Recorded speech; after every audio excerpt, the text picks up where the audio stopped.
Hello दोस्तों, मेरा नाम है शेंदु है and welcome to simply crack. दोस्तों, सबसे पहले तो आपको एसएससी सीएचएसएल 2024 के लिए बेस्ट ऑफ लक। और ये जो आप बुकलेट देख रहे हो, ये स्पेशली इसी एग्जाम के लिए डिज़ाइन किया गया है और इसमें आपको वो सारे इंपॉर्टेंट टॉपिक्स कवर किए गए हैं जो कि एसएससी सीएचएसएल के लिए महत्वपूर्ण माने जाते हैं। इसको कवर कैसे करना है, तो एक तो आप मेरे साथ कवर कर लो, और दूसरा आपको ये पीडीएफ मिल जाएगा टेलीग्राम चैनल पे। एक बार आप उसको देख लेना, ठीक है, ताकि आपके दिमाग में इंफॉर्मेशन बैठ जाए, है ना, और आपको एग्जाम में नंबर आ जाए। चलिए स्टार्ट करते हैं। सबसे पहले हम लोग स्टार्ट करेंगे सेंसस से, ठीक है। सेंसस की बात कर लेते हैं, तो फादर ऑफ इंडियन सेंसस की बात करें तो सबसे पहले हेनरी वॉल्टर थे। और यहाँ पे एक और चीज समझो, जो पहला जो सेंसस था वो ब्रिटिश वाइसरॉय लॉर्ड मायो के समय में 1872 में हुआ था। हालांकि ये ऑफिशियल नहीं था, ठीक है। अब यहाँ पे कंफ्यूजन क्या हो जाता है, अगर आपके कॉम्पिटेटिव एग्जाम्स में सवाल आ जाए, पूछ दें फादर ऑफ इंडियन सेंसस क्या है, और यहाँ पे ऑप्शन आपको हेनरी वॉल्टर भी दिया रहे और लॉर्ड मायो भी दिया रहे, तो कहीं ना कहीं आपने लॉर्ड मेयो का नाम सुना रहा होगा और हेनरी वॉल्टर का नहीं सुना होगा, तो आप ये वाला ऑप्शन लगा के आ जाओगे, जो कि गलत हो जाएगा। तो आपको यहाँ पे दिमाग में ये रखना है, जो पहला सेंसस जो है वो ब्रिटिश वाइसरॉय लॉर्ड मेयो के टाइम में हुआ था 1872 में। और जो फादर ऑफ इंडियन सेंसस हुए वो हेनरी वॉल्टर हुए। क्यों हुए Henry Walter father of census? क्योंकि इन्होंने ही पहला सेंसस कंडक्ट करवाया था। कहाँ पे? तो डेक्का में, जिसको आज आप लोग ढाका के नाम से जानते हो, है ना। उसके बाद सेंसस कहाँ आपको देखने को मिलेगा, कौन इस पे कानून बना सकता है, क्या कैसे है, नियम क्या है? तो दोस्तों ऐसा है, जो ये मैटर जो है सेंसस, ये आपको article 246 of the Indian constitution में दिखेगा। इसका मतलब ये होता है, आर्टिकल 246 ये कहता है, जो parliament has the sole power to make laws on any specific subject. ये कहाँ बात हो रही है? तो देखो ऐसा है दोस्तों, जब हमारा देश आज़ाद हुआ था तो आपको पता है, जो हमारे यहाँ स्टेट गवर्नमेंट के पास कुछ सब्जेक्ट्स हैं, फिर यूनियन गवर्नमेंट के पास कुछ सब्जेक्ट्स हैं, और एक कंकरेंट लिस्ट है जिसमें ये दोनों व्यक्ति मिलके कानून बना सकते हैं। हालांकि जब किसी तरीके का विरोधाभास होगा, यानी कि कॉन्फ्लिक्ट होगा, तो फिर आपको यूनियन गवर्नमेंट की चलेगी। क्यों? क्योंकि हम लोग फेडरल इन स्ट्रक्चर हैं और यूनिटरी इन नेचर है ना। यूनिटरी बायसनेस हमें देखने को मिलता है। तो स्टेट लिस्ट के भी कुछ सब्जेक्ट हैं और यूनियन लिस्ट के भी ये सारे सब्जेक्ट हैं। ये मिलेगा कहाँ? तो ये मिलेगा हमें 7th शेड्यूल में। कॉम्पिटेटिव एग्जाम्स में इस पे भी सवाल आते हैं, ठीक है, तो ये आपको दिमाग में रखना है, ठीक है। और अब ऐसा है, जो आपने बिहार में सुना होगा कास्ट सेंसस कंडक्ट हुआ था। अब आपके कॉम्पिटेटिव एग्जाम्स में सवाल आ जाए, जो पहला कास्ट सेंसस ऑफिशियली रूप में कहाँ पे कंडक्ट किया गया था, तो बिहार। ये आपको पता होना चाहिए, ठीक है। तो और कभी कभी ये पूछ देते हैं, जो दूसरा कौन सा है, तो आंध्र प्रदेश। ये भी आपको पता होना चाहिए। ये तो बात हो गई कास्ट सेंसस की। तो क्या स्टेट गवर्नमेंट यहाँ पे सेंसस पे काम कर सकती है? हालांकि नियम ये है, जो नहीं, क्योंकि ये 7th शेड्यूल में आर्टिकल 246 में मेंशन्ड है, जो इस पे पार्लियामेंट ही कानून बना सकती है, ठीक है। तो यहाँ से ये बात निकल के आ रही है। हालांकि सुप्रीम कोर्ट का आदेश था, जो कंडक्ट कर सकते हैं, है ना। कास्ट सेंसस की बात आई तो एज अ सर्वे के रूप में, नॉट सेंसस, सर्वे के रूप में कंडक्ट किया जा सकता है। तो अब यहाँ पे आपको वो चीज समझ में आ गई। पहला फर्स्ट इंडिपेंडेंट सेंसस की बात करें तो 1951 में हुआ था, और इसको सेंसस ऑफ इंडिया एक्ट 1948 की तरह इसको पावर दिया गया, ठीक है। उसके बाद सेंसस 2011 की बात करें तो 15th नेशनल सेंसस ये है हमारा, और 1872 से अगर काउंट करें, और इंडिपेंडेंस के बाद से काउंट करें तो 7th। तो कॉम्पिटेटिव एग्जाम्स में आपको सवाल आ जाएगा, जो ये कौन सा सेंसस है, और ऑप्शन 15th भी देखने को मिल सकता है और 7th भी देखने को मिल सकता है। तो आपको अब पता चल गया ना, जो एक इंडिपेंडेंस की बात हो रही है और एक 1872 जो पहला अनऑफिशियल सेंसस था, उस समय की बात हो रही है ना। First registrar general and census commissioner of independent India, तो ये है R A गोपाल स्वामी। और इससे सवाल आते हैं, ये आपको पता होना चाहिए। The slogan of census 2011 was our census our future. ये भी आपको पता होना चाहिए, सवाल आते हैं। देखो दोस्तों ऐसा है, जो अभी तक तो हमारे यहाँ सेंसस कंप्लीट हो जाना चाहिए था, मतलब ये तो 2011 का है ना, फिर उसके बाद जो 10 साल बाद होता है वो हो जाना चाहिए था, लेकिन कोविड के कारण नहीं हो पाया, है ना। तो आप कहोगे कोविड तो 2019 में आया, तो फिर 2021 में करने में क्या बुराई थी? देखो ऐसा है दोस्त, जो सेंसस कोई छोटा मोटा टास्क नहीं होता है। खासकर भारत में सेंसस कंप्लीट करना बहुत बड़ा टास्क होता है, तो इसके लिए तैयारी पहले से ही लग जाती है ना। तो ऐसा है, जो तैयारी हो नहीं पाई और इसके कारण से ये सेंसस डिले होता चला गया, ठीक है। फिर मैस्कॉट ऑफ 2011 इंडियन सेंसस की बात करें तो अ वुमन इन न्यूमरेटर, ठीक है। जो महिलाएं काउंट करती हैं ना सेंसस में, ठीक है। सेंसस दो तरीके से होते हैं। पहले तो जाके घर को गिने जाएंगे, है ना, जितने घर हैं हाउस होल्ड उसको गिने जाएंगे। उसके बाद लोग गिने जाएंगे। इस तरीके से दो फेज में सेंसस किया जाता है, ठीक है। खैर, सीएम चंद्रमौली जो थे, ये आपको रजिस्ट्रार जनरल थे और सेंसस कमिश्नर थे फॉर 2011 इंडियन सेंसस। इससे भी सवाल आते हैं। तो दो नाम आपको पता चल गए, एक है सीएम चंद्रमौली और दूसरा है आर ए गोपालस्वामी, और तीसरा नाम है हेनरी वॉल्टर। ये आपको फर्स्ट अनऑफिशियल सेंसस की बात हो गई। उसके बाद इंडिपेंडेंट इंडिया की बात करेंगे तो आर ए गोपालस्वामी, और 2011 के सेंसस की बात करेंगे तो सीएम चंद्रमौली। ये सारे नाम आपको पता होने चाहिए। फिर हमारे यहाँ जो ये वर्ल्ड के जो पॉपुलेशन है वो कितना है, तो देखो टोटल जो पॉपुलेशन है उसका 17.5% हमारे इंडिया में। ये आपको दिमाग में रखना है।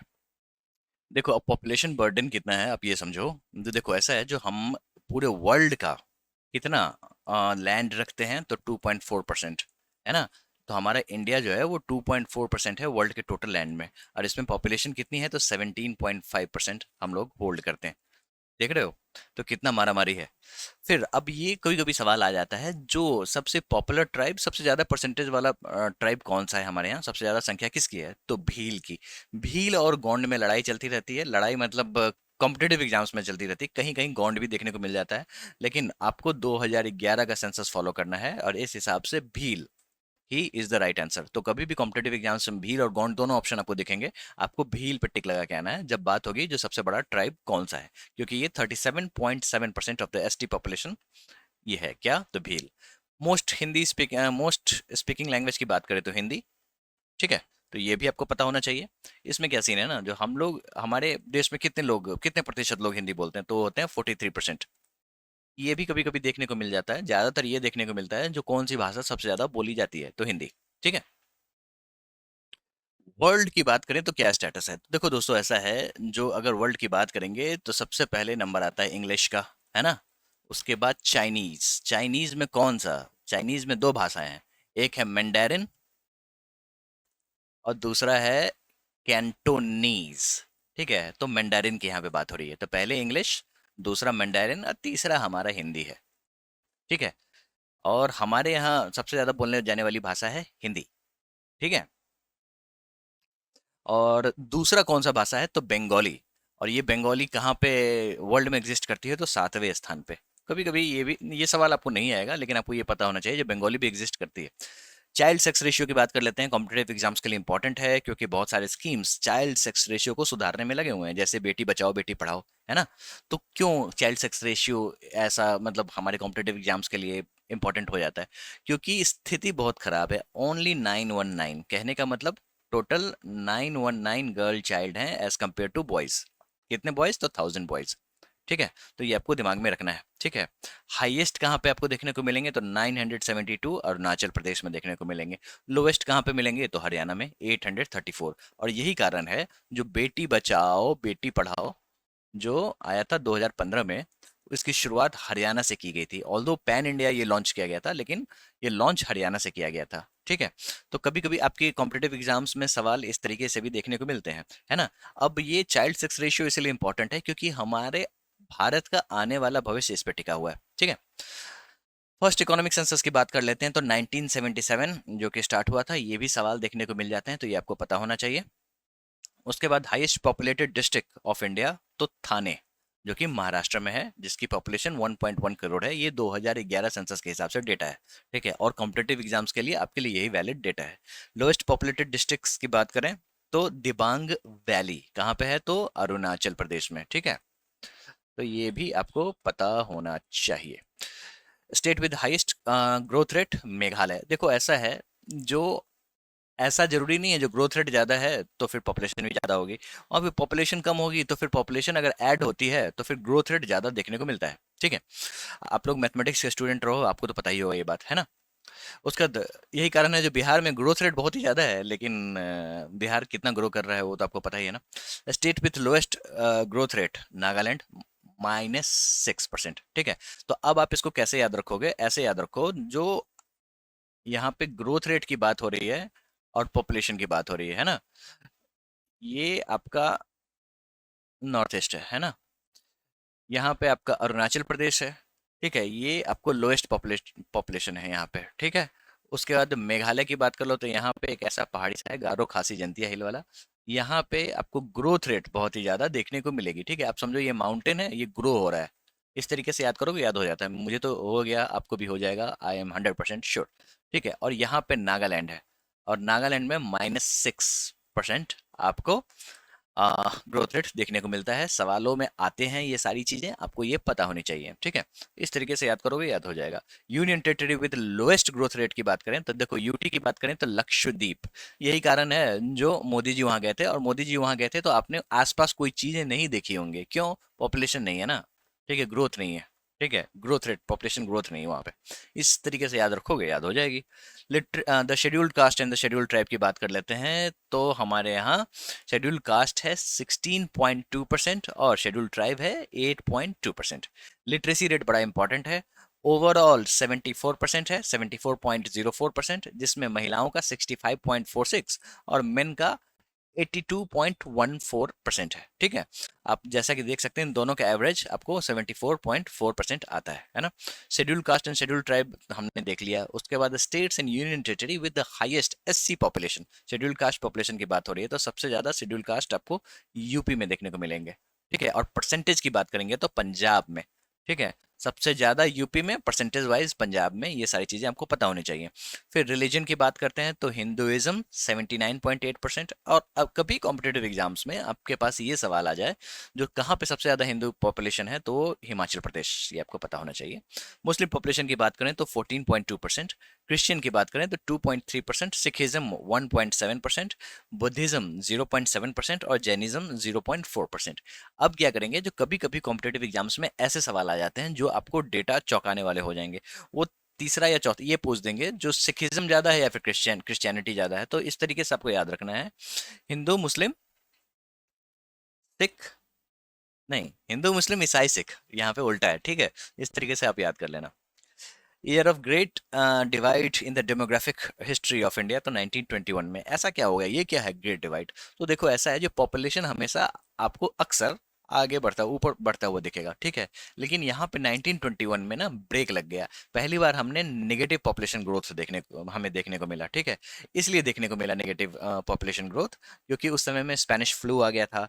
और आप समझो, जो वर्ल्ड वॉर के बाद हमारे यहाँ थोड़ा सा फेमाइन वगैरह भी देखने को मिला था, क्योंकि हमारे यहाँ अनाज उठा उठा के ब्रिटिशर्स ले जा रहे थे।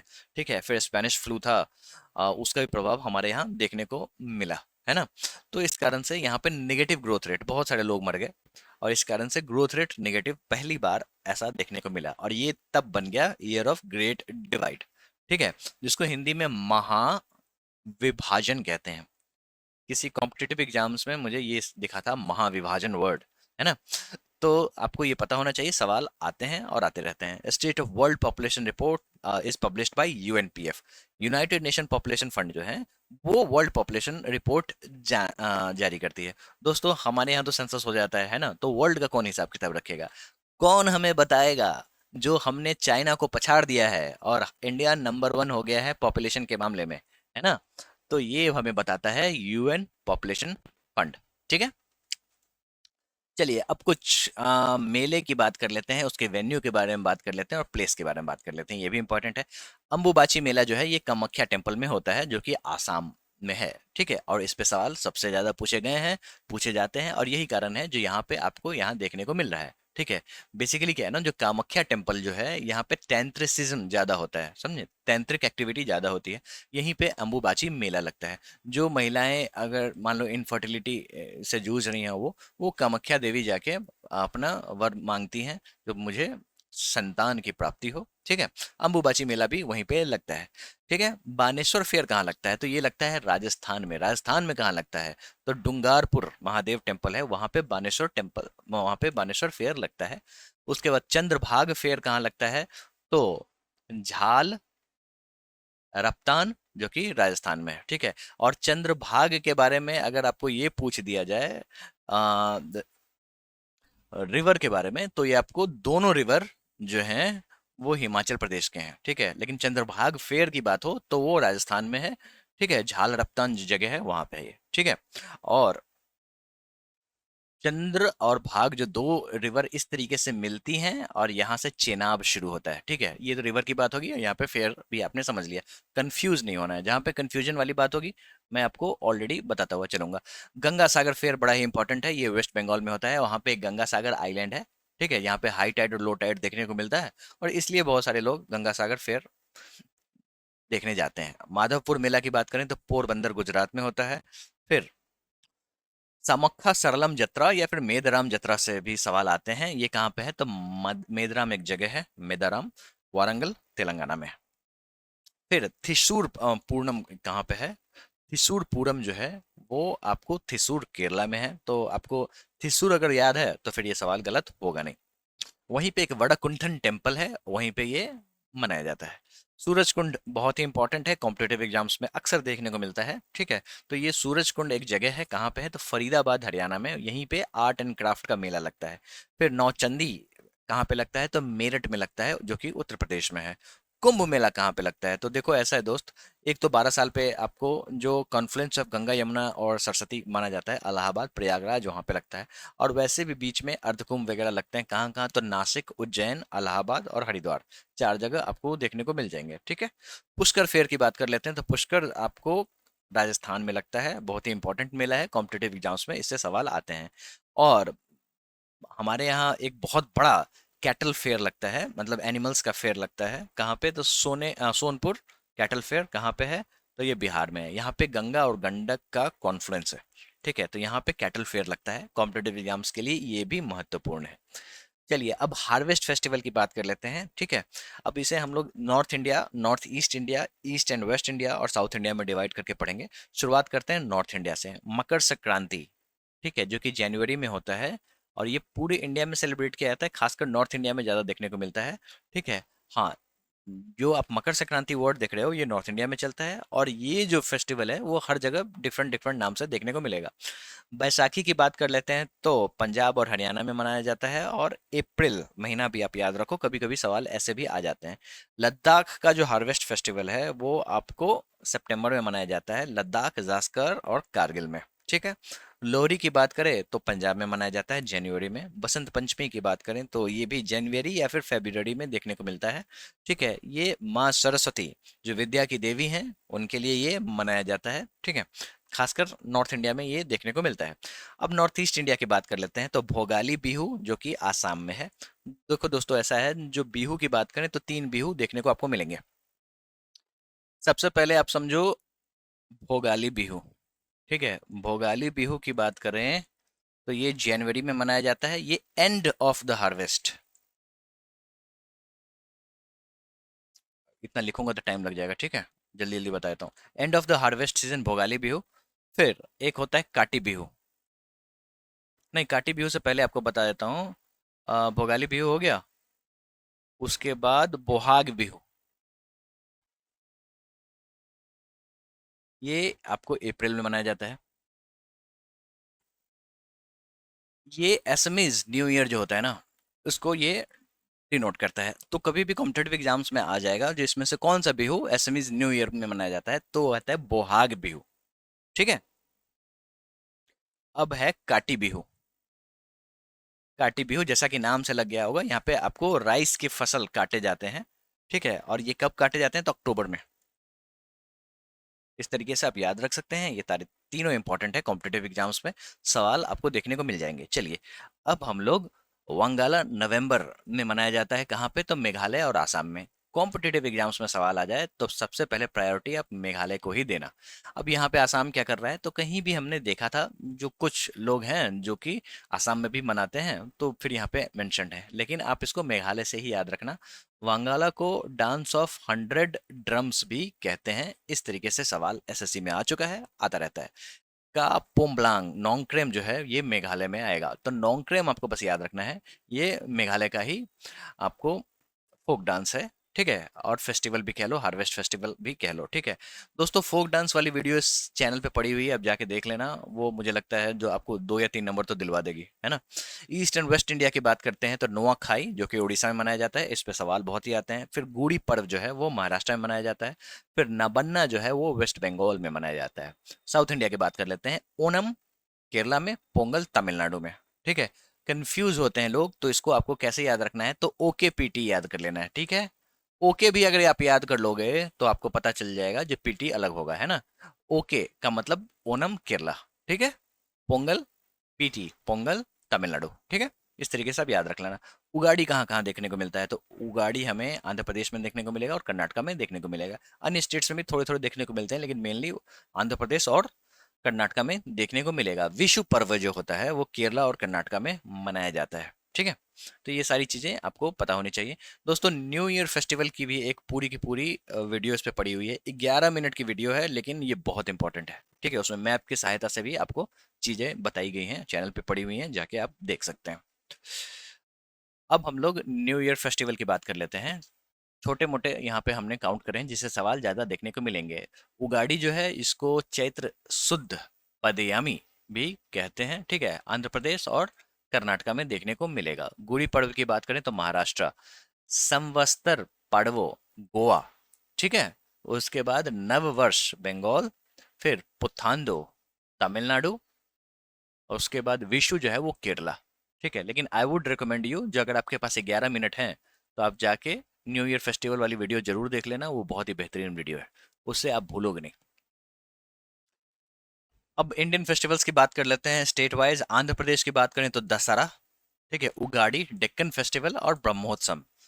अरुणाचल प्रदेश की बात करें तो रेह, बुरी, बूत, माइको, द्री, पोंगटू, लोसार, मुरुंग, सोलांग, मोपिन, मोनपा फेस्टिवल। ठीक है, इंपॉर्टेंट कौन कौन से हैं एक बार इसमें मैं बता देता हूँ। मोपिन मोनपा से सवाल बहुत ही ज़्यादा आते हैं। द्री फेस्टिवल बहुत ही इंपॉर्टेंट है।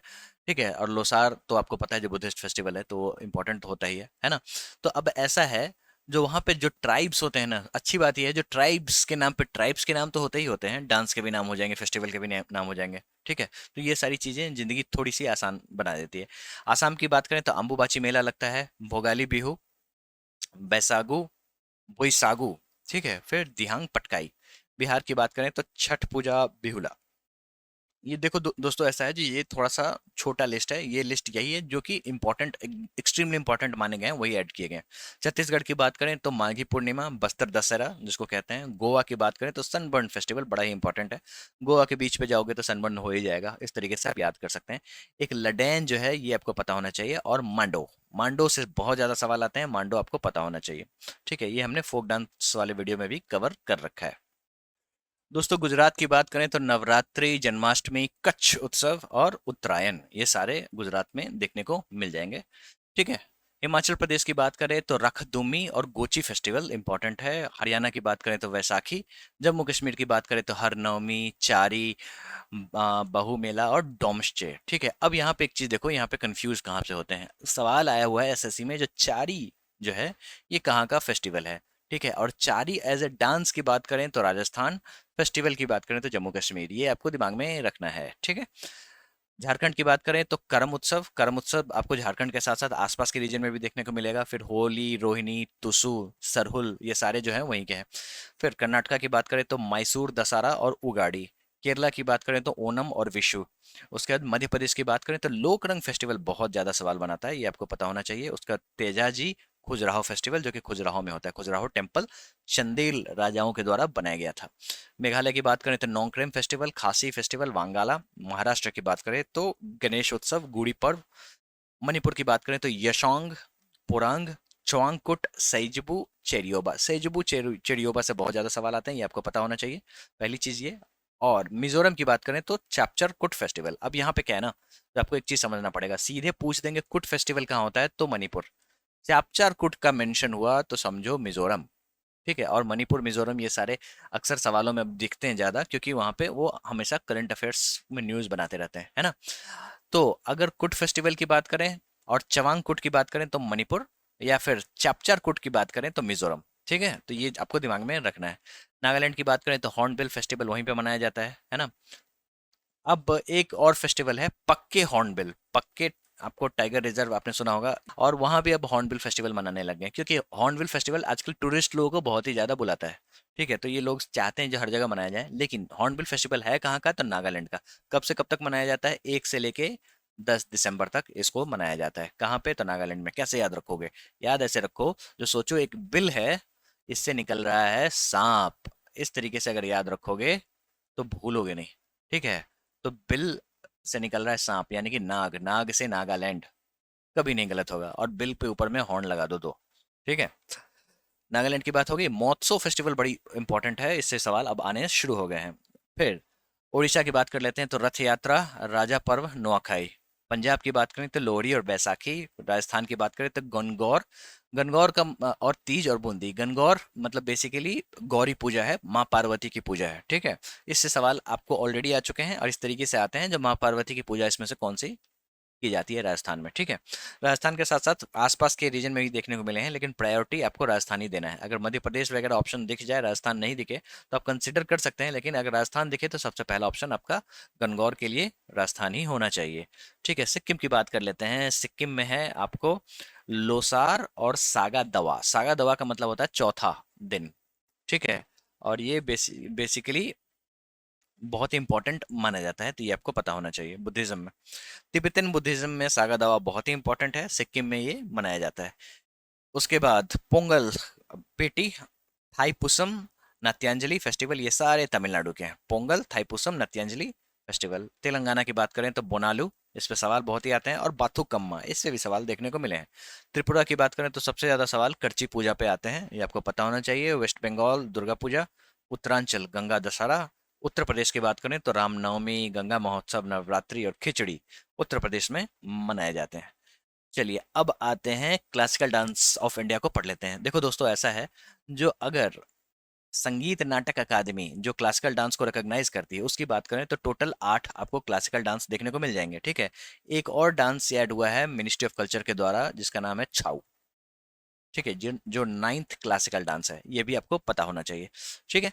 तो यहाँ पे मैं छाऊ अलग से यहाँ पे ऐड कर दूंगा, ठीक है। चलिए अब हम लोग क्लासिकल डांस की बात कर लेते हैं, और इससे आपको पक्का एक नंबर आ जाएगा ये अगर आपने याद कर लिया तो, ठीक है। भारतनाट्यम कहाँ का है तो तमिलनाडु, ठीक है।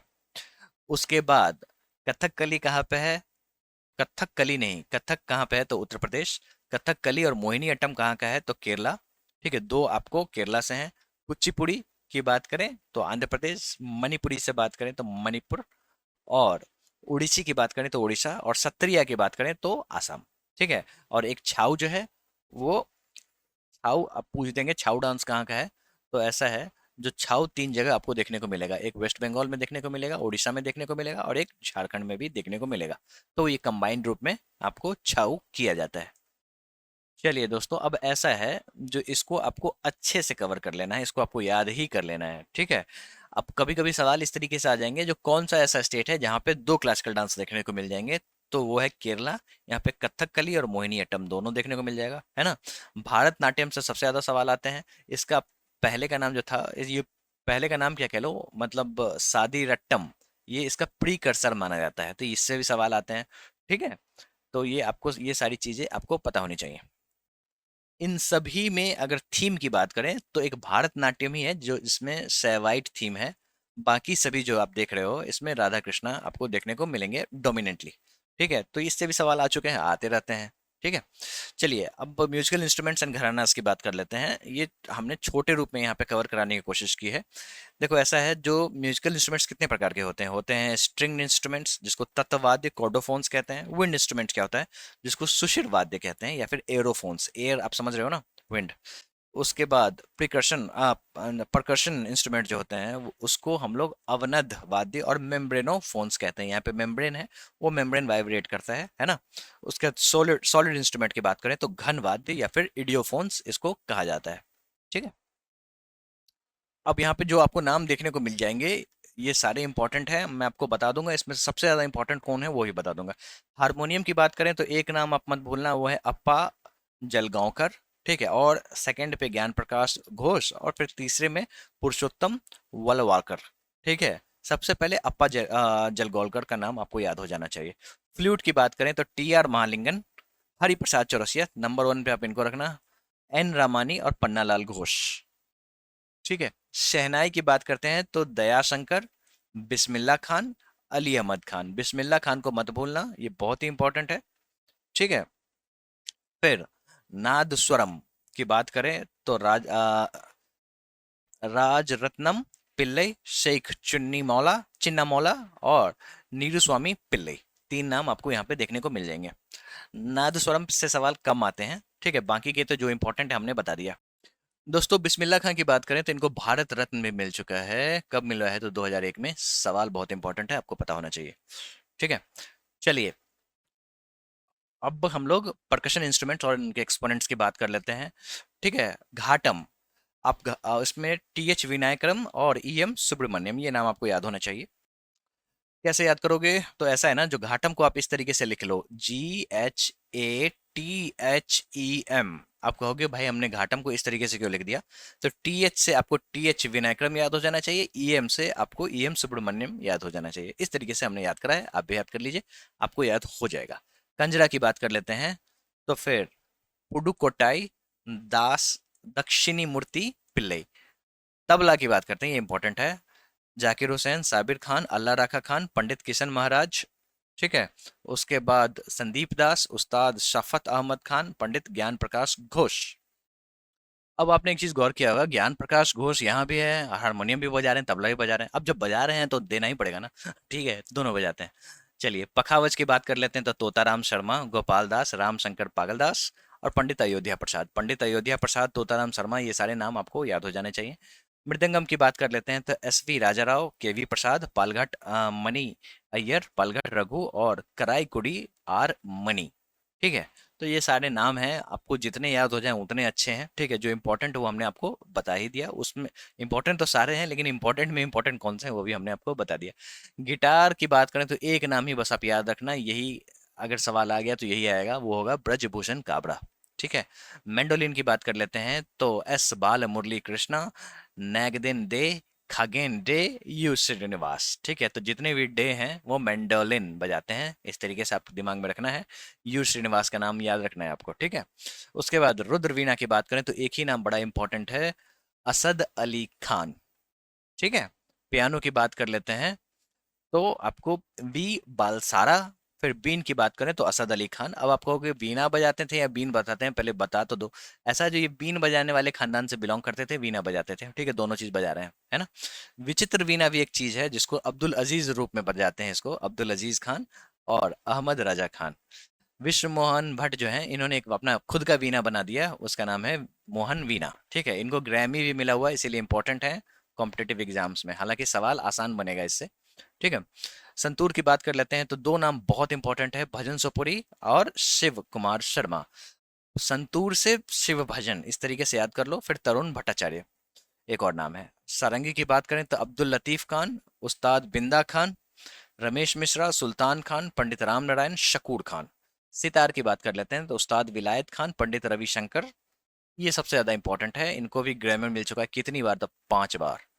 ये बड़ा इंपॉर्टेंट नाम है। सुजात हुसैन खान, शाहिद परवेज खान, अनुष्का शंकर, इन्हीं की बेटी पंडित रविशंकर की, निखिल बैनर्जी, मुश्ताक अली खान, बुद्धादित्य मुखर्जी। सरोद की बात करें तो अमजद अली खान, अलाउद्दीन खान, बहादुर खान, जरीन शर्मा, शरण रानी, उस्ताद अली अकबर खान। वॉयलिन की बात करें तो लालगुड़ी जयरामन, बहुत इंपॉर्टेंट है, सवाल इस पे बहुत बार आए हुए हैं। VG जोग, M Chandrasekaran, NR Muraleedharan, MS Gopali Gopal Krishnan. ठीक है, तो ये सारे नाम आपको यहाँ पे एक या दो बार पढ़ ही लेने हैं। घराना, फाउंडर और एक्सपोनेंट्स की बात कर लेते हैं। ये इंपॉर्टेंट है, सवाल आते हैं। ठीक है, जो सबसे इंपॉर्टेंट होंगे मैं बताता हुआ चलूंगा। देखो ऐसा है, जो फाउंडर तो आपको सबके पता होने चाहिए। ग्वालियर घराना की बात कर लेते हैं। देखो ऐसा है, जो ग्वालियर बड़ा ही इंपॉर्टेंट है, ओल्डेस्ट है, आपको पता ही होना चाहिए, क्योंकि कॉम्पिटेटिव एग्जाम्स में सवाल बनेगा, क्योंकि यूनेस्को के द्वारा ये अभी इस साल न्यूज़ में रहा है। ठीक है, तो ये सारी चीज़ें आपको पता होनी चाहिए। सिटी ऑफ म्यूजिक ग्वालियर को कहा गया है ना। फिर ग्वालियर घराना और ख्याल गायकी के लिए फेमस है, और इसमें हस्सू, हदू और नत्थू जो हैं वो बड़े इंपॉर्टेंट हैं। उसके बाद बाल कृष्ण इचंगियर इनका नाम है। इस तरीके से लोग याद करते हैं, यहाँ पे छोटा सा बाल कृष्ण बस याद रख लो। फिर बालचल कर्माकर, मालिनी राजूकार, VD पलुसकर, ओम कारनाथ ठाकुर, वीणा सहस्त्रबुद्धे। ये सारे नाम आपको ग्वालियर घराने के हैं। आगरा घराने की बात करें तो forcefulness and deepness in the voice यहाँ पे फेमस था आगरा घराना इस चीज के लिए। यहाँ पे अब डीपनेस है वॉइस में, तो उस्ताद घग्गे खान, इस तरीके से आप याद कर सकते हो। इनका मतलब इनकी घिग्गी बंद गई थी, इसी कारण से डीपनेस है इनकी वॉइस में। ठीक है, उस्ताद खुदा बख्श, हाजी सुजन खान, फैयाज खान, लताफत हुसैन खान, दिनकर काकिनी। उसके बाद किराना घराना की बात करें तो किराना घराना बहुत ही इंपॉर्टेंट है कॉम्पिटेटिव एग्जाम्स में। यहाँ पे एक नाम बड़ा आपको पता होना चाहिए, वो है प्रभा आत्रे। इससे सवाल आपको बनते हुए दिख जाएंगे। ठीक है। फिर एक्सपोनेंट्स की बात करें तो गंगू भाई हंगल, भीमसेन जोशी, बेगम अख्तर और हीरा भाई बरोडकर जो हैं ये सारे किराना घराना के हैं। फाउंडर की बात कर लेते हैं तो अब्दुल करीम खान, अब्दुल वहीद खान। जयपुर अतराली घराना की बात कर लेते हैं तो उस्ताद अल्लाह दिया खान के द्वारा ये ढूंढा गया था, मतलब फाउंड किया गया था। मल्लिकार्जुन मंसूर, केसर भाई कारिकर, श्रुति सदोलिकनी, पद्मा तलवेलकर, एक जया किशोरी जी हैं, वो भी नाम आपको पता होना चाहिए। नहीं नहीं, जया किशोरी नहीं, ये तो मैंने याद करने के लिए किया था। किशोरी अमोलकर। ठीक है, ये नाम आपको पता होना चाहिए। ठीक है, और जया किशोरी मैंने इसलिए याद किया ताकि जयपुर से लिंक करके याद कर सकूं, आपको भी याद हो गया होगा, है ना। रामपुर सिसवान घराना की बात कर लेते हैं तो यहाँ पे उस्ताद इनायत खान के द्वारा ये ढूंढा गया था। गुलाम मुस्तफ़ा खान, सुलोचना एंड बृहस्पति, उस्ताद राशिद खान, ये सारे रामपुर सिसवान घराने से हैं। और राशिद खान आपको 100% पता होना चाहिए, इनका देहांत हाल ही में हो गया था। तो सवालों के रूप में आपको देखने को मिल सकता है। तो रामपुर सिसवान घराना के राशिद खान जी हैं। पटियाला घराना की बात कर लेते हैं तो उस्ताद फतेह अली खान, उस्ताद अली बख्श खान, बड़े गुलाम अली, अजय चक्रवर्ती, राजा अली खान, निर्मल देवी, नैना देवी, प्रवीण सुल्ताना, ये सारे नाम जो हैं आपको पटियाला घराने के हैं। दिल्ली घराना की बात करते हैं तो हाईलाइट ऑफ द दिल्ली घराना आर प्लीजिंग विस्तार एंड एक्सक्विजिट कंपोजिशन। ये उतना इंपॉर्टेंट नहीं है, लेकिन इंपॉर्टेंट है उस्ताद मम्मन खान जिन्होंने इसको ढूंढा, उसका चांद खान, उस्मान खान, इकबाल खान और कृष्णा बिष्ट, ये सारे नाम इंपॉर्टेंट हैं, ये आपको पता होना चाहिए। उसके एक और नाम है सरसरंग, नहीं सरसरंग नहीं, सदारंग, वो भी बड़ा इंपॉर्टेंट है। भिंडी बाजार घराना की बात कर लेते हैं तो आपको उस्ताद छज्जू खान के द्वारा ये ढूंढा गया था। उस्ताद अमन अली खान, अंजनी बाई और भी नाम है। लता मंगेशकर इसी घराने से हैं।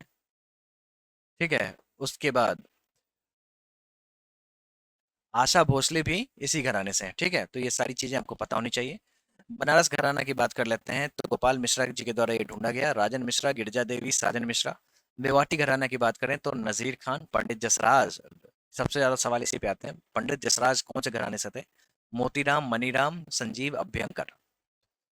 चलिए अब मेजर रिपोर्ट्स और उनके इंडिसेस के बारे में बात कर लेते हैं। स्वच्छ सर्वेक्षण सर्वे रिपोर्ट 2023 का आया हुआ है। ये कौन जारी करता है तो आपको यहाँ पे देख सकते हैं, महुआ जारी करता है। महुआ जी हैं, union ministry of housing and urban affairs. Cleanest city की बात करें तो इंदौर है। देखो दोस्तों, ऐसा है जो इंदौर हमेशा आपको इसमें रहेगा ही रहेगा। आई थिंक 7th टाइम है ये। ठीक है, और इसके साथ साथ इस बार सूरत, जिसकी सूरत बहुत ही साफ और सुथरी है, वो भी ज्वाइन कर चुका है ना। क्लीनेस्ट सिटी के पॉपुलेशन जिसका 1 लाख से नीचे है उसकी बात करें तो सासवाड़ महाराष्ट्र। क्लीनेस्ट स्टेट की बात करें तो महाराष्ट्र और छत्तीसगढ़, इस बार 2 एंट्री आपको देखने को मिलेंगे।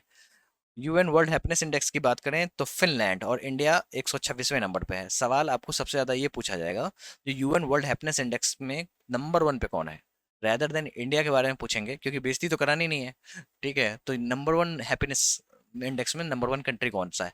तो आप सोचो, एक मछली है, थोड़ा सा अजीब सा मछली बन गया है, जो अपने फिन जो होते हैं ना, फिन को लहरा के बड़ी खुश दिख रही है।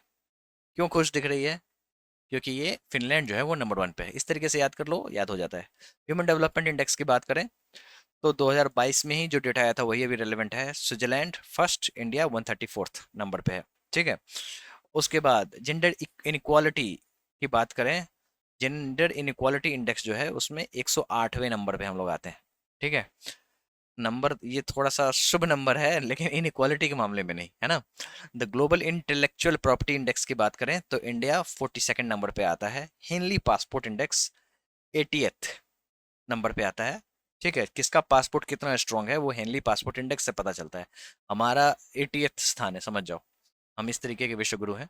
करप्शन परसेप्शन इंडेक्स की बात करें तो 2023 में डेनमार्क नंबर 1 पे है और इंडिया 93 पे है। अब सवाल क्या आएगा, ये नहीं आएगा जो इंडिया कौन से नंबर पे है, क्योंकि बेइज्जती थोड़ी ना करानी है। ये सवाल आएगा करप्शन परसेप्शन इंडेक्स पे नंबर 1 कौन सा है। तो फिर डेनमार्क। वैसे आपको बता दें, डेनमार्क पे करप्शन के मामले में कभी डेंट नहीं लगा, मतलब कोई दाग नहीं लगा। ठीक है, कोई डेंट का मार्क नहीं लगा। इस तरीके से याद कर लो, याद हो जाएगा। क्लाइमेट चेंज परसेप्शन इंडेक्स की बात करें तो इंडिया 7th नंबर पे है। ये अच्छा नंबर है ना। परफॉर्मेंस इंडेक्स की बात हो रही है, क्लाइमेट चेंज परफॉर्मेंस इंडेक्स 2023 का वर्ल्ड डिजिटल कॉम्पिटिटिवनेस रैंकिंग की बात करें तो 49th, यूएस नंबर 1 पे है। नेशनल क्राइम्स रिकॉर्ड ब्यूरो की बात करें, एनसीआरबी जो डेटा, हमारे यहाँ जितना क्राइम होता है ना वो एनसीआरबी के डेटा के द्वारा रिलीज किया जाता है। और सेफेस्ट सिटी इन इंडिया जो है वो कोलकाता इस बार बताया गया है। Quality of living city index की बात करें तो हैदराबाद आपको यहाँ पे देखने को मिलेगा 153rd नंबर पे। ये दोस्तों ऐसा है जो ये इंटरनेशनल डेटा है। पुणे 154th, बेंगलुरु 156th, और वियना जो है ये नंबर 1 पे है। ठीक है। इंक्लूसिवनेस इंडेक्स की बात करें तो न्यूजीलैंड पहले नंबर पे है और इंडिया 117th नंबर पे। ठीक है। ग्लोबल यूनिकॉर्न रैंकिंग की बात करें तो टोटल 72 यूनिकॉर्न्स हैं, जिसमें यूएस नंबर 1 पे है और इंडिया 3rd नंबर पे है। यूनिकॉर्न क्या होते हैं? जो ऐसी कंपनी, जो स्टार्टअप कंपनियां होती है ना, जो प्राइवेट कंपनी हो, इसका कोई शेयर मार्केट में फ्लोट ना हो, और शायद $1 बिलियन का मार्क है। हाँ, $1 बिलियन का ही मार्क है। ठीक है। उसका तो विपो, वर्ल्ड इंटेलेक्चुअल प्रॉपर्टी राइट के हिसाब से ग्लोबल इनोवेशन इंडेक्स जो जारी होता है, इसमें स्विट्जरलैंड नंबर 1 पे है, हम लोग 40th नंबर पे इनोवेटिव रहे हैं। ग्लोबल हंगर इंडेक्स की बात कर लो, ये बहुत इंपॉर्टेंट डेटा है, ये आपको पता होना चाहिए। यहाँ पे 3 बच्चे खड़े हैं, तीनों भूखे हैं, 111 याद रख लेना। ठीक है।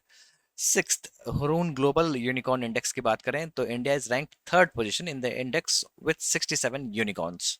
ठीक है। तो यहाँ पे आपको ग्लोबल यूनिकॉर्न इंडेक्स दिख रहे हैं, और बात तो बराबर ही है ना? तो ये, हाँ, ये आप समझो ना, ये यूनिकॉर्न का जो डेटा है कौन जारी करता है? तो हुरून्स ग्लोबल। ठीक है। उसके बाद वर्ल्ड प्रेस फ्रीडम इंडेक्स की बात करें तो हम लोग 159th हैं, और नॉर्वे नंबर 1 पे। ठीक है। बहुत बुरा हाल है प्रेस फ्रीडम के मामले में, जिसे हम लोग गोदी मीडिया टर्म दे रहे हैं, यहाँ पे आपको डेटा में दिख जा रहा होगा। चलिए अब इलेक्टोरल डेमोक्रेसी इंडेक्स की बात कर लेते हैं तो 104th नंबर पे है, टॉप पे डेनमार्क है। ठीक है। और ये इशू करता है V-Dem. Global energy transition index की बात कर लेते हैं तो हम लोग 67th नंबर पे हैं, और स्वीडन आपको टॉप परफॉर्मिंग कंट्री है। Institute for economics and peace, global gender gap index to 2024, ये आपको सवाल ये इस तरीके से आते हैं, जो इसको जारी कौन करता है? दोस्तों, ग्लोबल जेंडर गैप इंडेक्स की बात करें तो ये वर्ल्ड इकोनॉमिक फोरम जारी करता है। ये यूपीएससी 2016 में भी क्वेश्चन आ चुका है। ठीक है। और हमारा रैंक कितना है? तो 129th, पहले थे 127, अब 129 पे पहुंच गए हैं। और आइसलैंड जो है, यहाँ पे किसी प्रकार का जेंडर गैप नहीं देखने को मिलता है। ग्लोबल हंगर इंडेक्स की बात करें तो बहुत ही बेकार स्थिति में है हम लोग। ठीक है। बेलारूस जो है वो सबसे अच्छा है, यहाँ पे रोटियां बेल बेल की महिलाएं खिलाती हैं, इसीलिए वहाँ पे हंगरी लोग नहीं देखने को मिलते हैं। ठीक है। उसके बाद ग्लोबल इनोवेशन इंडेक्स की बात करें तो 40th स्विट्जरलैंड, जैसा कि हम लोगों ने अभी देखा, वर्ल्ड इकोनॉमिक फोरम इसकी रिपोर्ट जारी करती है। ग्लोबल पीस इंडेक्स की बात करें तो 116th नंबर पे है Iceland, institute for economics and peace ये जारी करता है। ग्लोबल टेररिज्म इंडेक्स की बात करें तो अफगानिस्तान जो है वो आपको नंबर 1 देखने को मिल जाएगा। ठीक है। हमारी स्थिति भी उतनी अच्छी नहीं थी। ठीक है। मतलब हम लोग 14th स्थान पे हैं, लेकिन अफगानिस्तान जो है टेररिज्म इंडेक्स पे नंबर 1 है। वहां पे समझो अफगानिस्तान में सरकार ही बना ली तालिबान ने। ग्लोबल यूनिकॉर्न इंडेक्स की बात करें तो हमने ऑलरेडी देख लिया। ग्लोबल गवर्नमेंट इंडेक्स की बात करें तो 69th पोजीशन पे हैं हम लोग, और सिंगापुर जो है वो टॉप पे है, और चैंडलर इंस्टीट्यूट इसको जारी करता है। लॉजिस्टिक्स परफॉर्मेंस इंडेक्स बहुत इंपॉर्टेंट है, और ये वर्ल्ड बैंक के द्वारा जारी किया जाता है, ये आपको पता होना चाहिए। इस पे हम लोग 38th प्लेस पे हैं, और सिंगापुर जो है वो नंबर 1 पे है। सस्टेनेबल डेवलपमेंट रिपोर्ट की बात करें तो 11, मतलब 112वें नंबर पे है, 112। और फिनलैंड जो है वो थोड़ा सा सस्टेनेबली डेवलप्ड है, हंसता हुआ मुस्कुराता हुआ देश है ना? और ये SDSN जो है वो जारी करता है रिपोर्ट। सेंट्रल गवर्नमेंट के कुछ स्कीम्स हैं जिसको हम लोग यहाँ पे देख लेते हैं। देखो ऐसा है, जो हमारे यहाँ सवाल कैसे देखने को मिलते हैं, अगर स्कीम्स की बात करें तो आपको सवाल ऐसे देखने को मिलेंगे। आपसे पूछ देंगे, अगर पुरानी स्कीम है और जो बहुत ही फेमस है, उससे पूछ देंगे जो वो किस ईयर में आया था, तो ये आपको गौर करना है ना? ये सारी चीजें आपको गौर करते हुए चलनी है। दूसरा, मिनिस्ट्री बहुत इंपॉर्टेंट है, और तीसरा ऑब्जेक्टिव आता है। ठीक है। तो इस तरीके से हमें प्रायोरिटी सेट करना है। चलिए अब पढ़ते हैं।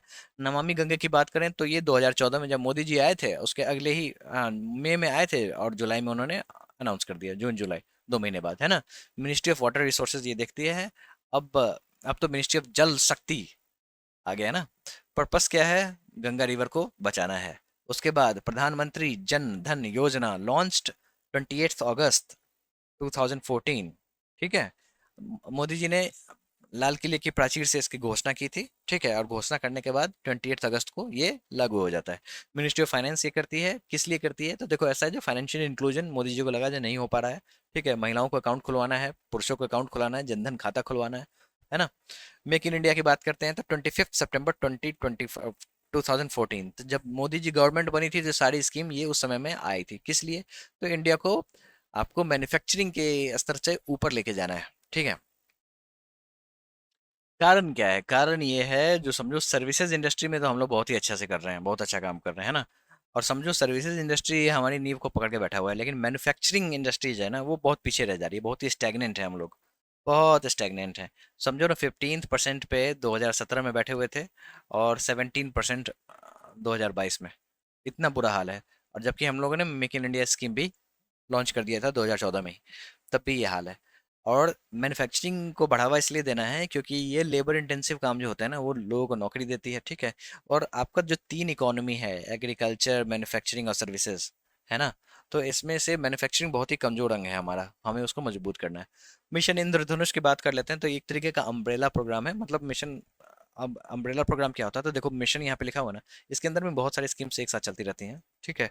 पर्पस क्या है, तो बेसिकली सवाल अगर आ गया, तो इंद्रधनुष का आई और इम्यूनाइजेशन, ये आपको याद रखना है, ये बेसिकली इम्यूनाइजेशन ड्राइव था, ठीक है, जिसमें 7 वैक्सीन अभी फिलहाल कवर हो रहे हैं, ताकि बच्चों को बीमारियों से बचाया जा सके। बेटी बचाओ बेटी पढ़ाओ योजना आपको 22 जनवरी 2015 में लॉन्च किया गया था, ठीक है।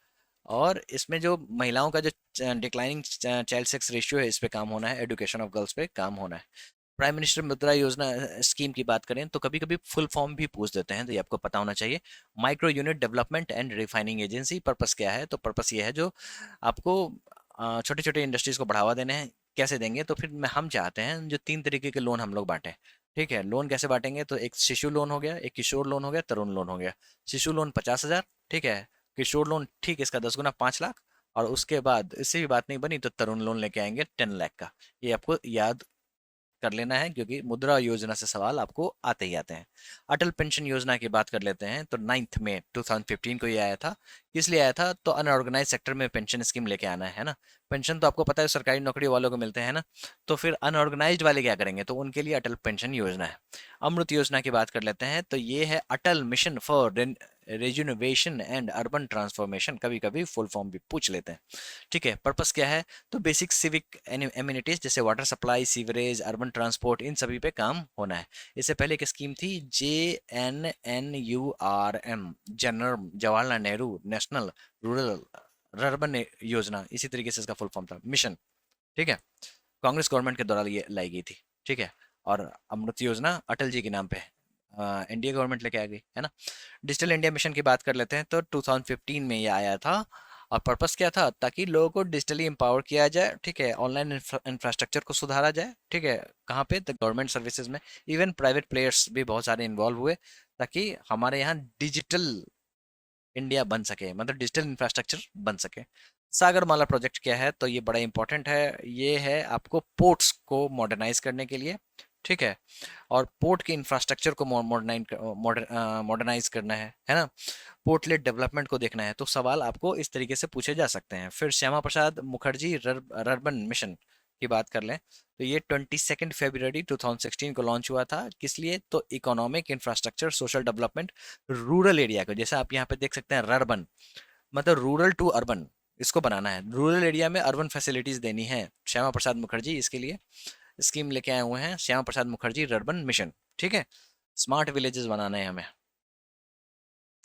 सेतु भारतम योजना, अब ऐसा है ना, जो सेतु भारतम योजना बड़ा ही कंफ्यूजिंग नाम है। अक्सर लोगों को लगता होगा जो ये पुल वुल बनाने की बात हो रही है, बात तो हो रही है पुल बनाने की, लेकिन कहाँ, तो ओवर द रेलवे क्रॉसिंग्स, ठीक है, on national highways to enhance road safety and connectivity. अब आप समझो नेशनल हाईवे से आप जा रहे हो, अब बीच में फाटक गिर जाए और ट्रेन क्रॉस करने लग जाए, तो इसको खत्म करने के लिए सेतु भारतम योजना लाई गई। स्टैंड अप इंडिया की बात कर लेते हैं, तो 5 अप्रैल 2016 को ये आया। किस लिए आया, तो देखो ऐसा है, जो तीन लोगों को हमें ऊपर लेके जाना है, उन्हें खड़ा करना है। किसको, एक तो वुमन, SCs एंड STs, ठीक है, उनको क्या देना है, बैंक लोन देना है, ठीक है। और न्यू एंटरप्राइजेस को सपोर्ट करना है। उड़ान स्कीम की बात कर लेते हैं, अभी जो स्कीम चल रहा है इसी का, उड़ान का 5th वर्जन चल रहा है। और हर हर बार कोई वर्जन जो आता है उसमें नई नई चीजें जुड़ती जाती हैं। है क्या ये स्कीम, वो समझ लेते हैं। उड़ान स्कीम का नाम है उड़े देश का आम नागरिक। यहाँ पे आम नागरिक को हवा में उड़ाना है थ्रू रीजनल कनेक्टिविटी स्कीम। ये क्या है, जो कुछ ऐसे इलाके हैं जहाँ पे एयरपोर्ट्स नहीं है वहाँ पे एयरपोर्ट्स बनाने हैं ताकि एक तरीके से कनेक्टिविटी बन सके। ठीक है। ये 2016 यानी कि 2016 में आया, 21 अक्टूबर 2016 में आया। पर्पस क्या है, to promote regional air connectivity by making air travel affordable to the common citizens। प्रधानमंत्री उज्ज्वला योजना की बात कर लेते हैं तो 2016 में आया। पर्पस क्या है, तो फ्री एलपीजी कनेक्शंस के लिए। बहुत बार सवाल आते हैं, ये आपको पता होना चाहिए। अब इसका 2.0 वर्जन भी आ गया। क्या क्या चेंजेस हुए हैं, ऐसा है कि उज्ज्वला योजना जब पहली बार आया था तो हमने डेटा उठाया था एसईसीसी का, सोशियो इकोनॉमिक कास्ट सेंसस 2011 वाला डेटा उठाया था। उस हिसाब से बेनिफिशियरी सेलेक्ट किया था। अब यहाँ पे 2.0 में बेनिफिशियरी हमने बढ़ा दिए हैं और बहुत सारे कंपल्जन हटा दिए हैं। सिर्फ आधार कार्ड दो, उससे काम चल जाएगा, है ना, और गैस ले जाओ। इस तरीके से चीजें चल रही हैं। उसके बाद प्रधानमंत्री सहज बिजली घर हर घर योजना सौभाग्य स्कीम जो है, ये बड़ा इंपॉर्टेंट स्कीम है, ये आपको पता होना चाहिए। 25 सितंबर 2016 को ये लॉन्च होता है। ऑब्जेक्टिव क्या है, तो आपको इलेक्ट्रिफिकेशन करना है। ठीक है, खासकर रूरल हाउस होल्ड्स पे ध्यान देना है। प्रधानमंत्री जन आरोग्य योजना यानी कि आयुष्मान भारत स्कीम, मोदी जी की सबसे अच्छी स्कीम मुझे यही लगती है, क्योंकि 23 सितंबर 2018 को ये लॉन्च होता है। कहाँ से, तो रांची झारखंड से लॉन्च होता है। सवालों में दिख जाता है। ऑब्जेक्टिव क्या है, तो कैशलेस हेल्थ इंश्योरेंस देना है, 5 lakh per family per year to the vulnerable families. क्या मतलब है इसका, ऐसा है जो सोशियो इकोनॉमिक कास्ट सेंसस से के डेटा को उठाया हमने 2011 के, और इस हिसाब से आपको जो वल्नरेबल फैमिलीज हैं उसको हमने कवर कर दिया। क्यों कवर कर दिया, इसलिए कवर कर दिया जो हमें आगे बढ़ना है, लोगों को हेल्थ कवर देना है। ठीक है, यूएचसी हासिल करना है 2030 तक, यूनिवर्सल हेल्थ कवर हासिल करना है। इसीलिए हमने आयुष्मान भारत भारत योजना हम लोग लेके आए। शुरुआत में हमने एसईसीसी 2011 के लोगों को कवर किया है। धीरे धीरे इसकी लोग की दायरे हमें बढ़ाने हैं।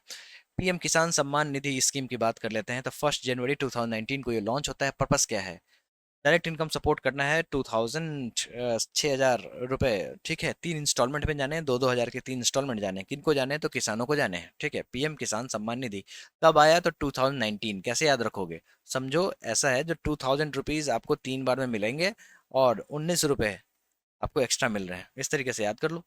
प्रधानमंत्री योगी मानधन योजना जो है वो 15 फरवरी 2019 में आया।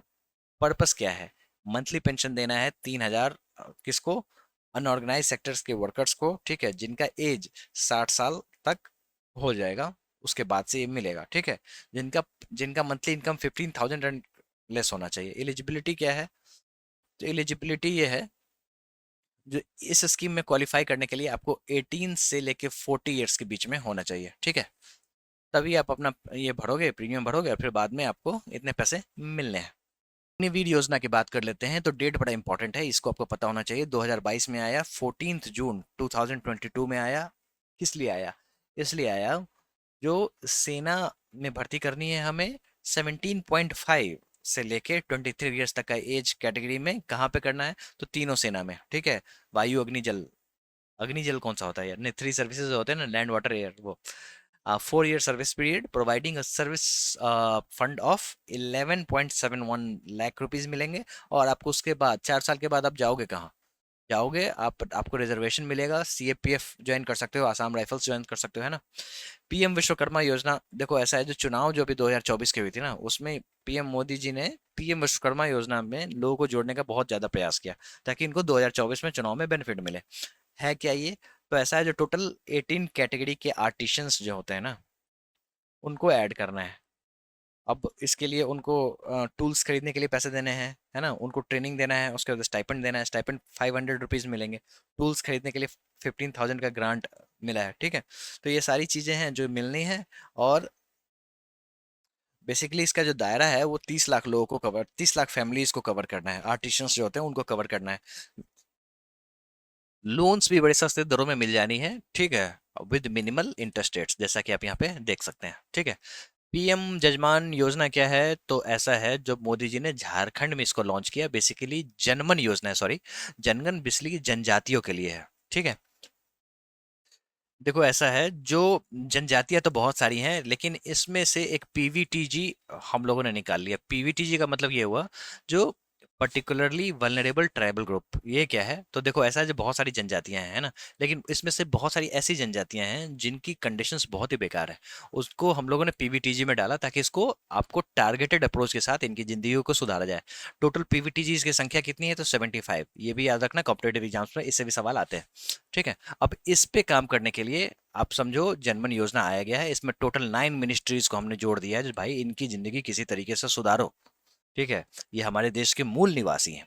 पीएम घर मुफ्त बिजली योजना, प्रधानमंत्री सर्वोदय योजना जो है, ये बहुत इंपॉर्टेंट है। 2024 के चुनाव में मोदी जी आपको हर रैलियों में जाके बोलते थे, जब बिजली हो जाएगी मुफ्त। क्या है? तो ऐसा है, जो सोलर पैनल्स लगाने हैं 1 करोड़ घरों पे, ठीक है, जिसमें 300 यूनिट्स जो है वो आपको फ्री इलेक्ट्रिसिटी पर मंथ मिलेगी, और सब्सिडीज भी मिलेगी 78,000 रुपीज की आपको सोलर पैनल लगाने के लिए, है ना। और जब बिजली सरप्लस हो जाएगी, अगर बिजली बच जाएगी आपके पास, तो वो ग्रिड के माध्यम से आप बेच भी सकते हैं उसको।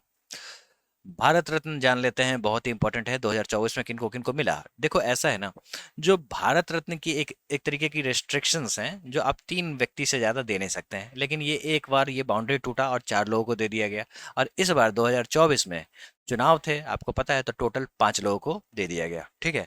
और यही कारण है, जो मोरारजी देसाई इसको क्रिटिसाइज करते थे, जो चुनाव के लिए ये सारी चीजें यूज की जाती हैं। भारत रत्न हो गया, जो कि इंडिया का हाईएस्ट सिविलियन अवार्ड हो गया, या फिर कोई और भी अवार्ड हो गया।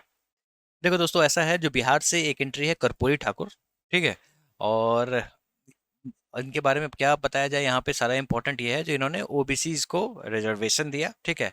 और उर्दू को बिहार में सेकंड लैंग्वेज का, ऑफिशियल लैंग्वेज का दर्जा दिया। लाल कृष्ण आडवाणी जी की बात कर लेते हैं। ठीक है।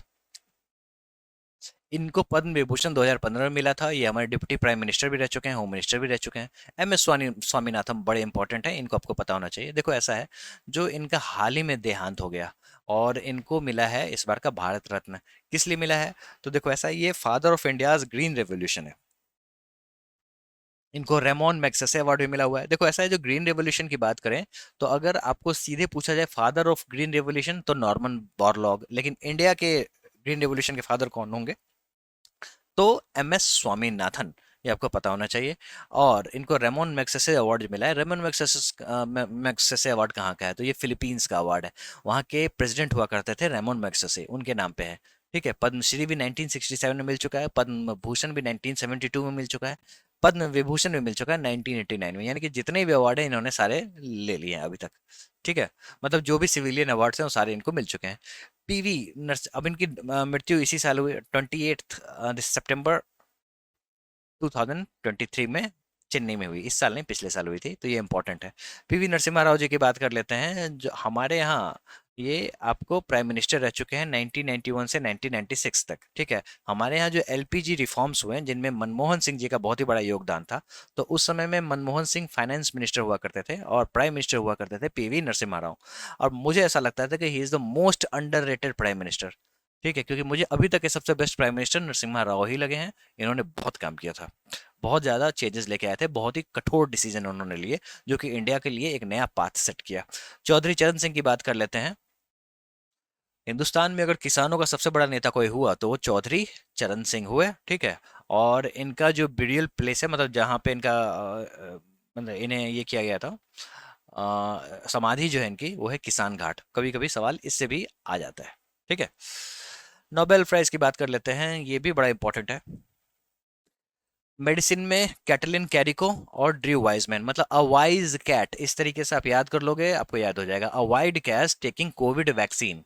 ठीक है। और जो वैक्सीन मिल रहा है, वो mRNA वैक्सीन मिल रहा है। तो इस तरीके से अगर आप याद करोगे, तो ये याद हो जाएगा। फिजिक्स की बात करें, तो पियरे एगोस्टिनी, फिर फ्रैंक क्रॉस, उसके बाद एने ह्यूलर, ये 3 नाम है। Agostini, Krausz, L'Huillier. ठीक है। इस तरीके से आप याद करना चाहें तो याद कर सकते हैं। वैसे मैं आपको बता देता हूँ, इस तरीके से अगर आप इमेजिन करो, जो एक क्रो है, यानी कि कौवा है, क्रो है, वो बहुत ही ईगो में है, और वो एक व्हील को घुमा रहा है। ठीक है। और ये जो व्हील है, वो आपको लाइट निकल रहे हैं इससे। ठीक है। कैसे लाइट? तो समझो एटो सेकंड पल्सेस ऑफ लाइट। इस तरीके से आप दिमाग में रखोगे, तो आपको याद हो जाना चाहिए। एक ईगोइस्टिक क्रो है जो कि एक व्हील को घुमा रहा है, तो इससे आपको क्रॉस, एगोस्टिनी और ह्यूलर याद हो जाना चाहिए, और उस व्हील से एक तरीके का लाइट निकल रहा है। इस तरीके से आप इमेजिन करो, आपको याद हो जाएगा।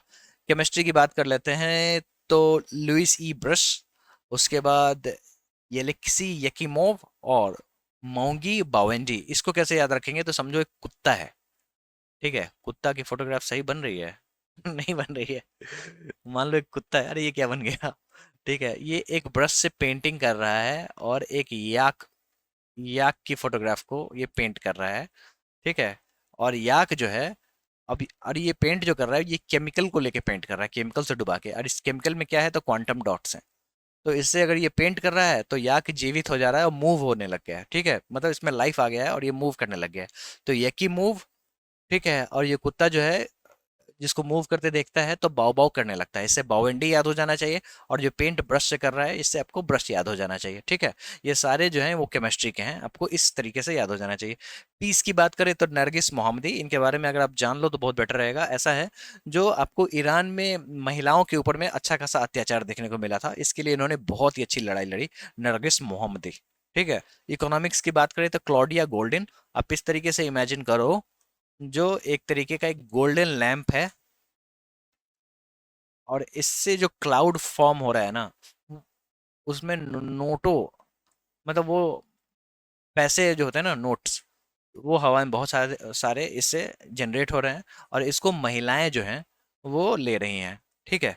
तो इससे आपको क्या याद हो जाएगा, देखो गोल्ड का ये दिया है ना, तो इससे आपको क्लॉडिया गोल्डन, DIY है ना, इससे क्लॉडिया गोल्डन याद हो जाना चाहिए। और आपको इकोनॉमिक्स में मिला है, और ये जो क्लाउड बन रहा है ना, इससे भी आप रिलेट करके देख सकते हैं। और महिलाएं जो पैसे ले रही हैं, ये बेसिकली महिलाओं को इकोनॉमिकली स्ट्रॉन्ग करने के लिए ये इनको मिला है अवार्ड, मतलब for advance understanding of woman labour market outcomes.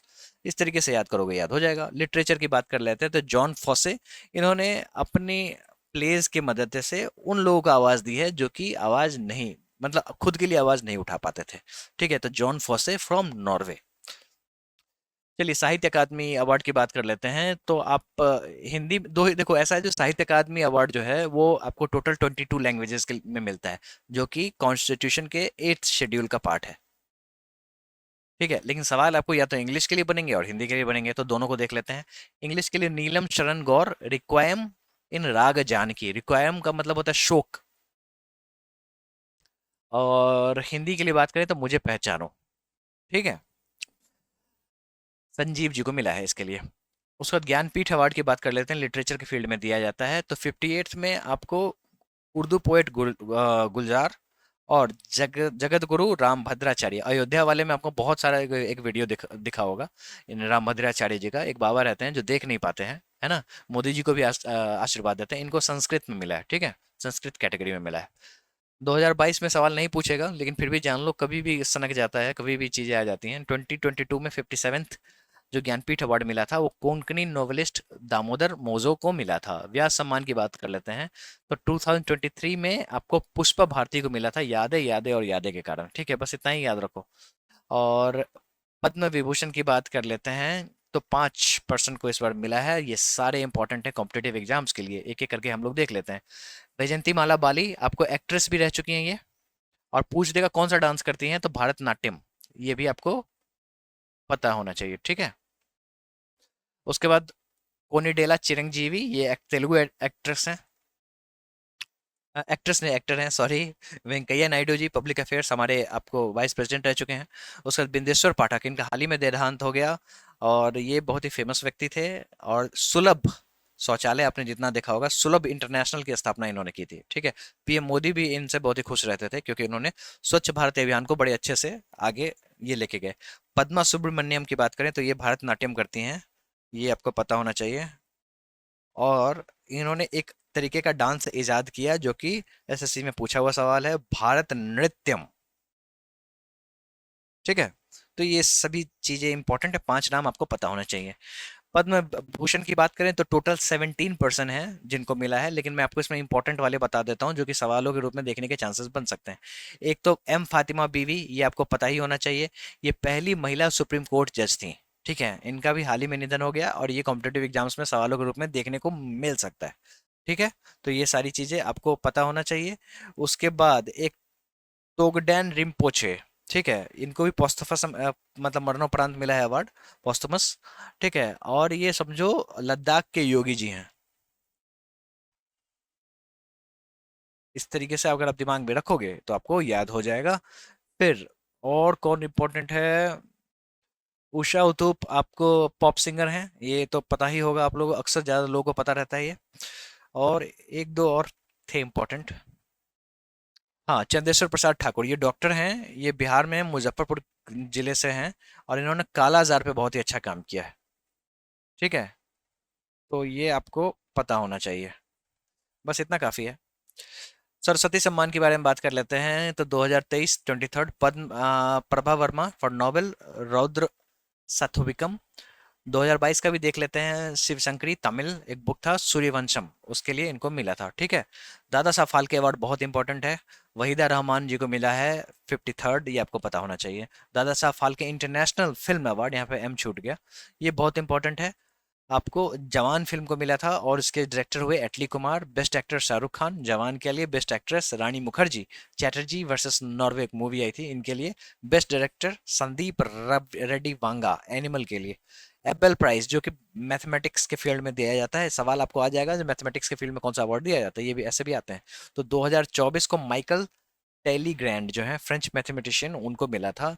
Indira Gandhi peace prize की बात कर लेते हैं, तो डैनियल बैरन बोएम और अब अली अबू अवाद, इनको मिला था। ठीक है, देखो ऐसा है, जो अली अबू अवाद जो है ये पैलेस्टीनियन लीडर हैं, पैलेस्तीन के लिए आवाज उठाते थे, एक ये हो गया। और डैनियल बैरे बोमिन जो हैं ये पियानो प्लेयर हैं,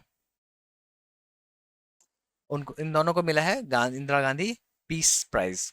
ठीक है, तो ये पियानो तो बजाते हैं लेकिन ये नॉन वायलेंस को बहुत ही ज्यादा प्रमोट किया इन लोगों ने। ठीक है, तो इन चीजों को आपको दिमाग में रखना है। यूनेस्को प्राइज की बात कर लेते हैं, पीस प्राइज की बात कर लें, तो जर्मन चांसलर जो थी एंजेला मार्कल, उनको मिला। किस लिए मिला, क्यों मिला? इसलिए मिला, जो आप समझो जो सीरिया वॉर ट्रोडन था, इराक अफगानिस्तान वॉर ट्रोडन था, तो यहाँ से रिफ्यूजी आते थे और यूरोपियन यूनियन में उन लोगों ने इनको शरण दी, तो इस कारण से इनको यूनेस्को पीस प्राइज मिल गया। गांधी पीस प्राइज की बात कर लें, तो गीता प्रेस गोरखपुर को मिलता है 2021 में, इंपॉर्टेंट है, आपको पता होना चाहिए। ठीक है, बुकर प्राइज की बात कर लें, तो दो बुकर प्राइज होते हैं, एक बुकर प्राइज नॉर्मल, एक इंटरनेशनल बुकर प्राइज, दोनों इंपॉर्टेंट है। 2023 का Paul lynch Irish for the novel profit song. और 2023 का इंटरनेशनल बुकर प्राइज की बात करें तो जॉर्जी गॉस्पोडिनोव, ठीक है, जो बुल्गारिया के रहने वाले, इनका नॉवेल था टाइम शेल्टर। ये बड़ा इंपॉर्टेंट है, इसको आपको पता ही होना चाहिए, ये ज्यादा इंपॉर्टेंट है। गीतांजलि श्री जो है उनको 2022 में मिला था टुम्ब ऑफ सैंड, और बहुत सवाल बने कॉम्पिटेटिव एग्जाम्स में, जम के सवाल बने, इस बार का भी आप दिमाग में रख लेना। ठीक है, गॉस्पोडिनोव फॉर टाइम शेल्टर। ठीक है, Subhash Chandra Bose disaster management award जो है वो आपको उड़ीसा स्टेट को मिला था। क्यों? क्योंकि ऐसा है, जब भी कोई साइक्लोन आता था तो इस पे इन्होंने बहुत ही अच्छे से काम किया, अर्ली वार्निंग सिस्टम बहुत ही अच्छे से डेवलप कर रखा है। ठीक है, और लुंगई फायर स्टेशन मिजोरम है, उसको भी ये मिला हुआ है। ठीक है, नेशनल वाटर अवार्ड की बात कर लेते हैं, तो best performing state Madhya Pradesh, इसको आपको दिमाग में रखना है। बेस्ट डिस्ट्रिक्ट की बात करें तो गंजम उड़ीसा, और बेस्ट ग्राम पंचायत की बात करें तो तेलंगाना का एक जगन्नाथपुरम गांव है, पंचायत है, वहां पे इसको बेस्ट नेशनल वाटर अवार्ड मिलता है। ठीक है, अपकमिंग स्पोर्ट्स इवेंट्स के बारे में जान लेते हैं, इससे भी सवाल बनते हैं और आपको कॉम्पिटेटिव एग्जाम्स में पूछे जाते हैं। 33rd समर ओलंपिक्स गेम्स की बात करें तो पेरिस में अभी तो चल ही रहा है, ये आपको पता होना चाहिए कहाँ पे होने वाला है। तो समर 34th की बात कर लेते हैं, समर ओलंपिक गेम्स जो आपको 2028 में होने वाला है, ये भी पूछ देता है, ये आपको पता होना चाहिए। फिर कहाँ होगा, तो यूएसए में होगा, लॉस एंजलिस में होगा। 35th की बात कर लेते हैं, तो ऑस्ट्रेलिया में होगा, 2032 में होगा। हर 4 साल पे आपको दिख जाओगा, +4 +4 है ना। 35th समर ओलंपिक्स की बात करें तो ब्रिस्बेन ऑस्ट्रेलिया में होगा। ठीक है, तो ये तीन आपको पता होना चाहिए, क्योंकि ऐसा देखा गया है जो एसएससी 3 बार जंप लेता है ना, कभी 24 का पूछ देगा, 28 का पूछ देगा, 32 का पूछ देगा। अब विंटर गेम्स की बात कर लेते हैं, Olympic 25th Olympic winter games जो है इस बार तो आपको इटली में हो रहा है। कहाँ पे, तो मिलान इन कॉर्टिना, यहाँ पे ठंडी कम पड़ती है तो यहाँ पे उन्होंने सोचा चलो करवा देते हैं। फिर 4th विंटर यूथ ओलंपिक्स की बात करें तो साउथ कोरिया में होना है 2024 में। फोर्थ समर यूथ ओलंपिक्स की बात करें तो डाकर सेनेगल यूथ वाला है, आपको दिमाग में रखना है, ठीक है। 2026 में 38th नेशनल गेम्स की बात करें तो ये इंपॉर्टेंट है, ये आपको पता होना चाहिए। उत्तराखंड में नेशनल गेम्स हो रहा है इस बार। 20th एशियन गेम्स की बात करें तो नगोया जापान में 26 में होगा। 21st एशियन गेम्स की बात करें होस्ट तो दोहा कतर 2030 में। 22nd एशियन गेम्स की बात करें तो रियाद सऊदी अरेबिया 2034 में। 23rd कॉमनवेल्थ गेम्स की बात करें तो विक्टोरिया ऑस्ट्रेलिया 2026 में। ये सारे डेटा हैं, आपको एक या दो बार पढ़ लेने हैं, आपको पता होना चाहिए, ठीक है। 23rd FIFA football world cup की बात करें तो यूएसए मैक्सिको कनाडा 2026 तक होना है। 24th FIFA football world cup की बात करें तो Morocco Portugal Spain 2030। 25th football की बात करें तो सऊदी अरेबिया 2034, ठीक है। यहाँ भी आप देख सकते हैं +4 हो रहा है। उसके बाद अब यहाँ जो क्रिकेट वर्ल्ड कप है, 14th क्रिकेट वर्ल्ड कप जो है वो south Africa Zimbabwe Namibia 2027। 15th cricket world cup host India और बांग्लादेश। ये इंपॉर्टेंट है क्योंकि सवाल पूछ देंगे जो इंडिया से कब है, में कब होने वाला है। ICC world cricket world cup जो है वो आपको इंडिया में 2025 में होगा। वुमेन्स की बात हो रही है यहाँ पे, सॉरी। उसके बाद 10th आईसीसी चैंपियंस ट्रॉफी की बात करें तो Pakistan year 2025। ICC champions trophy जो है वो इंडिया में होने वाला है 2029 में। ICC men's T20 world cup जो अभी चल रहा है, कहाँ चल रहा है, यूएसए में चल रहा है, वेस्ट इंडीज में चल रहा है, ठीक है, 2024 में। यूएसए में पहली बार हो रहा है, इसीलिए कॉम्पिटेटिव एग्जाम्स के लिए एक्सट्रीमली इंपॉर्टेंट माना जाएगा। 10th आईसीसी टी20 वर्ल्ड कप की बात करें तो इंडिया एंड श्रीलंका 2026, ठीक है। 11th ICC men's T20 world cup की बात करें तो Australia New Zealand year 2028। ICC women's T20 world cup के होस्ट इस बार की बात करें 9th वाले की तो Bangladesh year 2024। 10th ICC women's T20 world cup की बात करें तो England 2026। Under 19 men's cricket world cup host South Africa year 2024। ये इंपॉर्टेंट है, ये आपको पता होना चाहिए। Under 19 mains T20 world cup host की बात करें तो Sri Lanka 2024। Under 19 women's T20 world cup की बात करें तो मलेशिया थाईलैंड 2025, ठीक है। 16th men's hockey world cup की बात करें तो Belgium Netherlands 2026।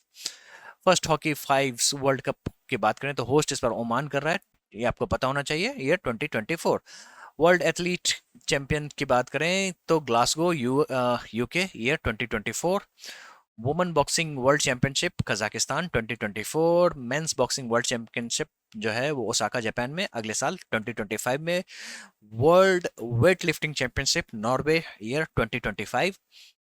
Badminton championship India 2026। उसके बाद वर्ल्ड बैडमिंटन WBC आपको पता होना चाहिए।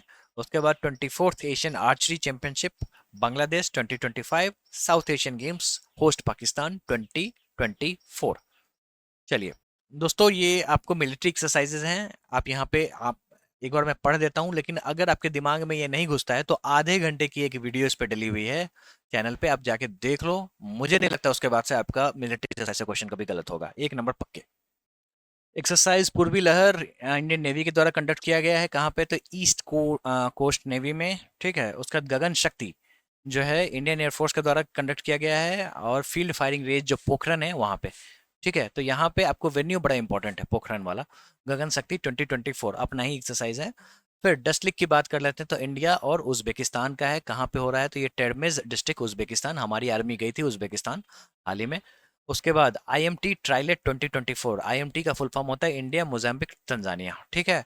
कहाँ पे वेन्यू है, तो तंजानिया मोजाम्बिक का है। टाइगर ट्रायम्फ की बात करें तो India US eastern seaboard में ये होना है, समुद्र में होता है ये। एक्स लिमिट है, एक्सरसाइज लिमिट है, सिचेल्स के साथ हम लोग करते हैं और सिचेल्स में ये हुआ है। सी डिफेंडर की बात करें तो इंडिया और US के साथ है, पोर्ट ब्लेयर में ये हुआ है। समुद्र लक्ष्मण की बात करें तो इंडिया मलेशिया विशाखापत्तनम में ये किया गया है।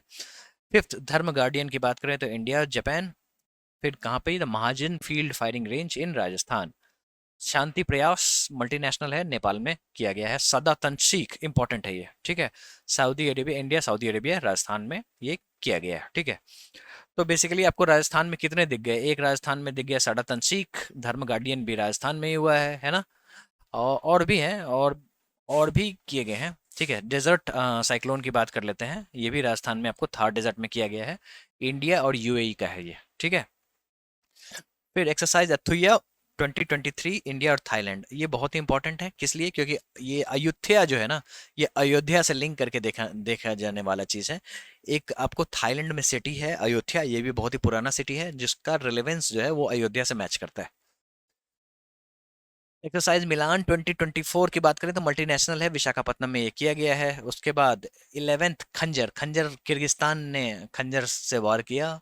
बकलो हिमाचल प्रदेश जगह है, वहां पे ये किया गया है, ठीक है। 22nd साइक्लोन की बात करें तो इंडिया और इजिप्ट और अनसास इजिप्ट है, वहां पे ये किया गया था, ठीक है। तो डेजर्ट साइक्लोन कहाँ पे किया गया था?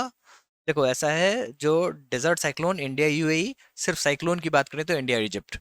विन बैक्स की बात करें तो इंडिया वियतनाम, नाम से ही लग गया होगा, वियतनाम में हुआ था ये। 17th सूर्य किरण नेपाल के साथ होता है, पिथौरागढ़ उत्तराखंड जो है वहां पे ये करवाया गया था। उसके बाद ऑस्ट्रा हिंद जो है इंडिया और ऑस्ट्रेलिया, नाम से ही लग गया होगा, पर्थ ऑस्ट्रेलिया में ये हुआ है। वज्र प्रहार की बात करें तो इंडिया और यूएसए का है ये।